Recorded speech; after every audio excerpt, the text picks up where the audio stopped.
Olá a todos, sejam muito bem-vindos. Fiquem comigo neste vídeo, pois vou ensinar o que vocês devem incluir em suas refeições para preservar e recuperar a força muscular. Muitos mitos circulam em torno desse tema, mas vou simplificar para que todos possam compreender, especialmente aqueles sem conhecimento técnico na área da saúde. Esta aula é dedicada a quem já ultrapassou os 60 anos e busca orientação sobre uma alimentação que evite a sarcopenia, a perda de massa e força muscular, e consequentemente a perda de funcionalidade e qualidade de vida. Temos notado cada vez mais em estudos a presença de idosos, a partir de 60 anos, enfrentando consideráveis dificuldades para caminhar e subir escadas. Este será um vídeo longo, então peço que já deixe seu like e se inscreva no canal. Muitos relatam sentir o peso da idade. No entanto, seria muito particular de cada pessoa, isso varia demais, pois tem idosos entre 80 e 90 anos desfrutando de uma saúde muscular notável, excelente mobilidade e qualidade de vida. Para envelhecer de maneira saudável, é essencial compreender como se alimentar adequadamente. É crucial se alimentar adequadamente e quando falo sobre se alimentar bem, não me refiro apenas à quantidade, mas sim à qualidade. Trata-se de saber escolher o que consumir. Dormir bem também é fundamental, e a importância do sono está cada vez mais evidente, especialmente no que diz respeito à perda de massa muscular e à relação da funcionalidade. Movimentar-se adequadamente através de atividade física é essencial para todas as pessoas, independentemente da idade. Todos, especialmente os jovens, deveriam cultivar esses hábitos desde cedo. O melhor investimento que um jovem pode fazer para o futuro não está no banco, nem em investimentos financeiros, muito menos em ações ou previdência privada. O investimento mais significativo que um jovem pode fazer, pensando no futuro idoso, é nos músculos e na força muscular, através de hábitos saudáveis. Isso garantirá que ao longo da vida seja possível usufruir da reserva financeira que foi acumulada. Hoje vamos explorar de maneira simples a importância dos micronutrientes e a quantidade ideal de alimentos para manter a força muscular. Vamos começar com um termo um tanto complexo, mais fácil de entender. Os micronutrientes, eles incluem os carboidratos, que são os açúcares, as gorduras, conhecidas como ácidos gráficos, e as proteínas, também central da nossa conversa de hoje. Além disso, falaremos sobre a importância das fibras. E quanto às vitaminas, são consideradas oligonutrientes, abrangendo vitaminas e minerais como magnésio, cálcio, sódio e selênio. Esses elementos desempenham um papel fundamental em nossa saúde. Também é relevante destacar outro aspecto crucial para a nossa saúde, que será tema de uma próxima conversa. Agora vamos abordar a questão das proteínas. Lembra quando mencionei os quatro macronutrientes? Ao observarmos um prato típico brasileiro, como arroz, feijão, batata e uma fonte de proteína como frango ou carne, percebemos a presença desses elementos. Nesse prato encontramos o carboidrato, predominante no arroz e também presente no feijão e na batata. Os ácidos graxos, por sua vez, estão incorporados na proteína, seja ela de carne ou frango. As fibras, essenciais para a saúde, também estão presentes no feijão e na batata. Recapitulando brevemente os 4 principais macronutrientes. Agora vamos focar especialmente na proteína, porque a proteína é tão crucial, especialmente quando aliada à prática de atividade física, musculação e exercícios. Sua importância reside na manutenção da saúde, longevidade e na promoção de um envelhecimento ativo e com qualidade de vida. A proteína desempenha um papel fundamental na construção muscular, indo além da mobilidade, contribuindo para a autonomia e independência. Além disso, cada vez mais compreendemos que as células musculares exercem efeitos metabólicos, como a regulação do açúcar no sangue, auxiliando no controle de diabetes. Elas também promovem a liberação de substâncias que contribuem para a redução e controle da pressão arterial em pacientes hipertensos, entre outros benefícios para a saúde. Por esse motivo, torna-se crucial dar prioridade à ingestão de proteínas na alimentação dos idosos, quando abordamos a nutrição na terceira idade. Ao discutirmos a alimentação na fase idosa, a palavra-chave que deve surgir imediatamente é proteína. Então, como um idoso pode garantir o acesso a essa proteína essencial para a sua saúde? A resposta começa com a identificação das fontes de proteína, que são predominantemente em alimentos de origem animal, que são como frango, peixe, carne bovina, carne suína, laticínios, leite, queijos e ovos. Opções nutritivas de custo acessível, que sempre recomendamos em nossos vídeos. No entanto, é comum que os idosos, na busca por uma alimentação que consideram mais saudável, priorizem legumes, frutas e verduras, às vezes incluindo certas fontes de proteína. Essa mudança, embora promova uma dieta mais saudável com a inclusão de frutas, verduras e legumes, pode ressaltar em um déficit proteico. É fundamental entender que também encontramos proteínas em alimentos vegetais, como feijão, grão de bico, lentilhas e leguminosas em geral. Embora as proteínas de origem vegetal não se comparem diretamente às proteínas de origem animal, é possível obter uma quantidade significativa por meio de uma alimentação equilibrada, especialmente para aqueles que adotam uma abordagem vegana ou vegetariana bem planejada. A chave está em encontrar o equilíbrio adequado para garantir uma ingestão suficiente de proteínas, essenciais para promover a saúde e a vitalidade na fase idosa. Alcançar a meta diária de ingestão proteica é fundamental, mas o que representa essa meta? Basicamente, é a quantidade de proteína que se deve consumir diariamente para evitar a deficiência e impedir o desenvolvimento de sarcopenia, que é a perda de massa muscular comum em idosos. A próxima questão que surge é: qual a quantidade ideal de proteína que um idoso deve ingerir diariamente? A abordagem costuma ser mais direta para adultos jovens, que necessitam em média de 0,8 a 1 grama de proteína por quilo de peso corporal. Por exemplo, um jovem de 70 quilos teria uma meta diária de 70 gramas de proteína. No entanto, quando tratamos de idosos, a equação muda devido às particularidades do envelhecimento e às doenças crônicas. A ciência revela que a perda muscular inicia-se por volta dos 30 anos, estabelecendo um equilíbrio entre a produção e o consumo de músculos.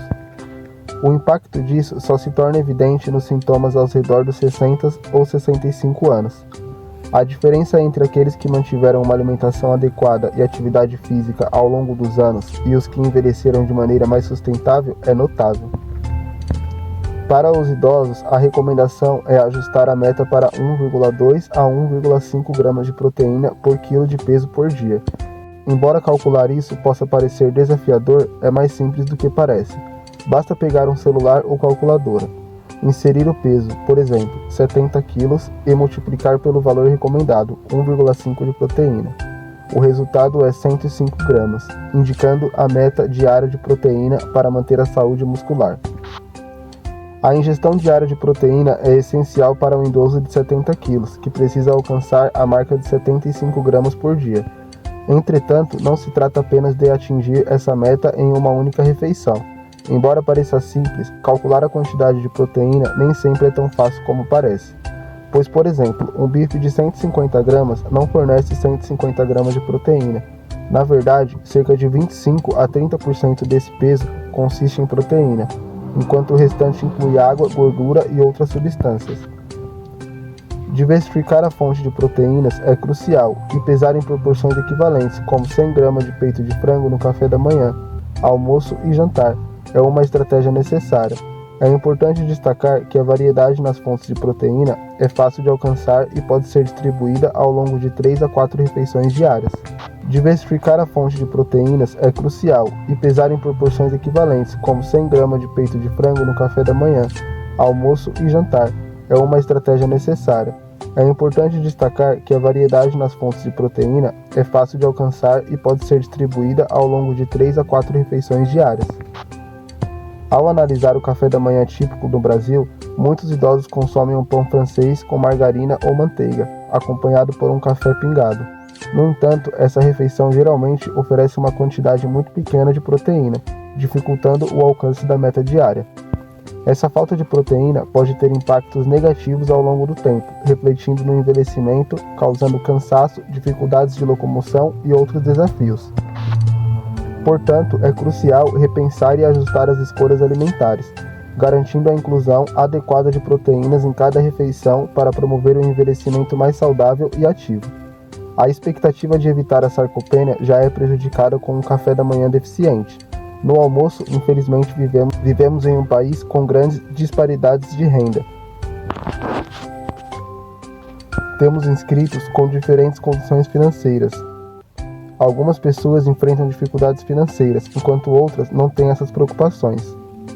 Sabemos que, no Brasil, por questões de preço, nem sempre é possível incluir uma proteína animal diariamente na dieta. Muitas vezes recorre-se a alimentos com baixo teor de proteína, como macarrão com molho de tomate. Infelizmente, essa escolha não proporciona uma quantidade adequada de proteína. Em algumas situações, por praticidade e custo, alguns idosos recorrem ao macarrão instantâneo, rico em sódio e pobre em nutrientes. Esses hábitos, às vezes moldados por questões financeiras, ressaltam em refeições principais com teor insuficiente de proteína. Focando agora no jantar. Muitos brasileiros, por hábito, não incluem proteínas, optando por repetir o que foi consumido no café da manhã, como café com leite e bolo. Esse padrão torna a refeição nutricionalmente carente. Para modificar essa situação, é necessário incorporar mais nutrientes nessas refeições. No café da manhã, por exemplo, adicionar 2 ovos mexidos ao pão já proporciona uma ingestão de 12 a 15 gramas de proteína, contribuindo para melhorar a qualidade nutricional da refeição. Essas pequenas mudanças podem ter um impacto significativo na obtenção da quantidade diária adequada de proteínas, crucial para a saúde muscular, especialmente em idosos. Vamos considerar um café da manhã mais nutritivo. Em vez de apenas um golinho de leite, optamos por um copo inteiro, o que adiciona mais 6 gramas de proteína. Ao adicionar 2 ovos mexidos ao pão e incluir um queijinho Minas ou meia cura, conquistamos mais 6 gramas de proteínas. Com isso, alcançamos facilmente a meta do café da manhã, totalizando aproximadamente 30 gramas de proteína. Lembrando que essas 105 gramas de proteínas diárias não devem ser consumidas de uma vez só, pois o organismo absorve eficientemente cerca de 30 gramas de proteína de uma vez. O restante seria desperdiçado. Portanto, é crucial funcionar a ingestão de proteínas ao longo das refeições.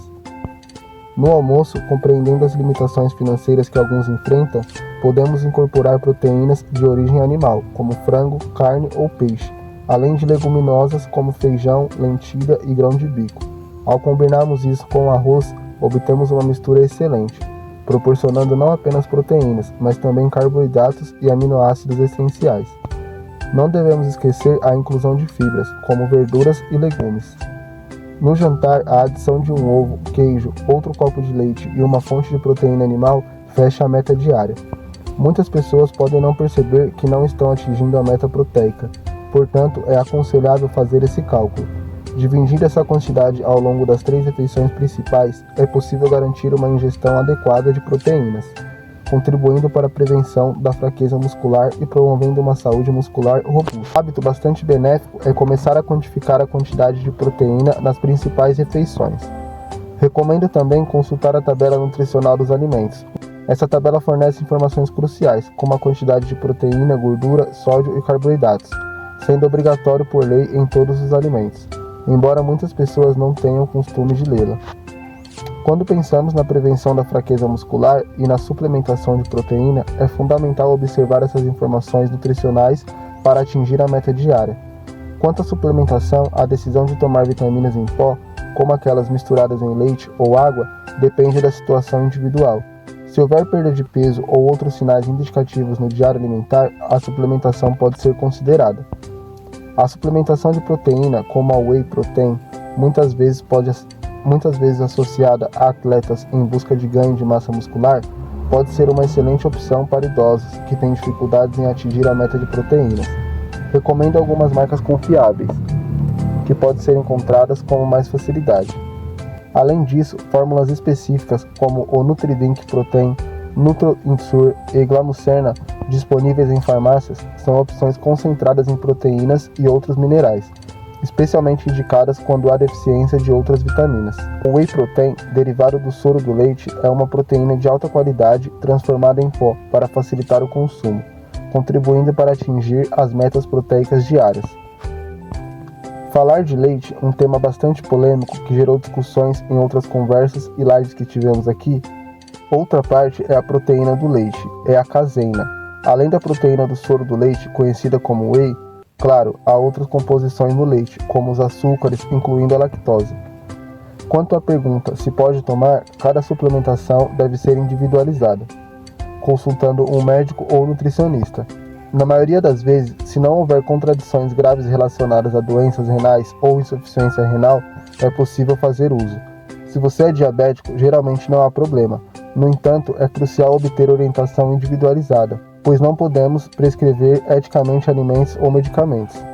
A forma de tomar também é importante. Um erro comum é tomar junto com as principais refeições. Isso ocorre porque uma porção do whey no leite adiciona mais proteína, considerando a proteína do suplemento e a do leite, totalizando em torno de 25 a 30 gramas. Se tomado junto com a refeição principal, pode surgir dois problemas.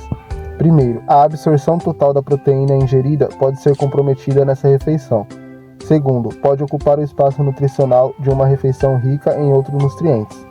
Portanto, a orientação geral é consumir o suplemento, seja whey ou outro, longe das principais refeições, como no café da manhã ou no lanche da tarde. A proteína do suplemento é encontrada com a proteína da refeição, então ela estará desperdiçando e, segundo, estará tirando a fome dela também. Muitas vezes ocupa o lugar dessa quantidade de suplemento em uma refeição mais rica nutricionalmente, além de proteína, como outros nutrientes. Portanto, sempre recomendamos utilizar o suplemento do tipo whey ou outro tipo de suplemento proteico longe das refeições principais. Geralmente, observamos o café da manhã, que muitas vezes é uma refeição um pouco mais pobre, e introduzimos o whey, nesse momento ou no lanche da tarde, que geralmente é uma refeição menos frequente, pois as pessoas já almoçam e jantam. Portanto, nesse lanche da tarde, quando ocorre, seja uma bolacha, um pão, um café com leite ou um bolo, geralmente é pobre em termos nutricionais, especialmente em proteínas.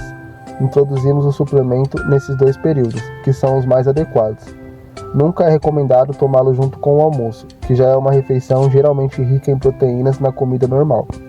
Portanto, sempre utilize o suplemento longe dessas refeições para evitar sobrecarregar com muita quantidade, pois não será absorvido completamente. Além disso, pode causar um retardo na digestão e flatulência, por isso não orientamos tomar o suplemento junto com as refeições. Precisamos considerar um índice de massa corporal um pouco mais elevado, pois naturalmente ocorre uma alteração na composição corporal dos idosos.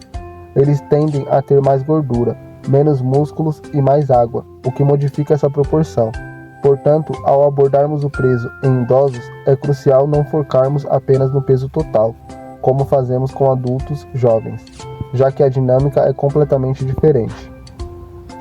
Quando se trata de sugerir a perda de peso para idosos, especialmente devido a dores articulares ou obesidade mórbida, com diabetes descontrolado, é fundamental ter preocupações. A orientação é delicada, pois a intenção não deve ser apenas a redução de peso, mas sim uma abordagem que evita a perda de massa muscular, preservando a massa magra e minimizando a gordura. Dietas que ressaltam na perda de peso à custa de músculos são desaconselhadas, pois podem levar à sarcopenia, reduzindo a atividade física, a capacidade de locomoção e a força muscular. Ao pensar em uma alimentação para a perda de peso em idosos, é necessário um cuidado especial, envolvendo a expertise de um nutricionista, geriatra e, no necessário, um endocrinologista. Além disso, no caso do ganho de massa muscular, seguir uma dieta balanceada com a orientação de um profissional é essencial. Pacientes que se dedicam a essa meta devem ser monitorados de perto para garantir que a perda de peso não ocorra às custas de elementos cruciais para a saúde e vitalidade do idoso. A abordagem alimentar é crucial, não é mesmo? Muitas vezes, ao procurar um nutricionista, ele pode prescrever uma dieta repleta de alimentos que você simplesmente não aprecia e que torna difícil segui-la e compromete os resultados. É essencial expressar claramente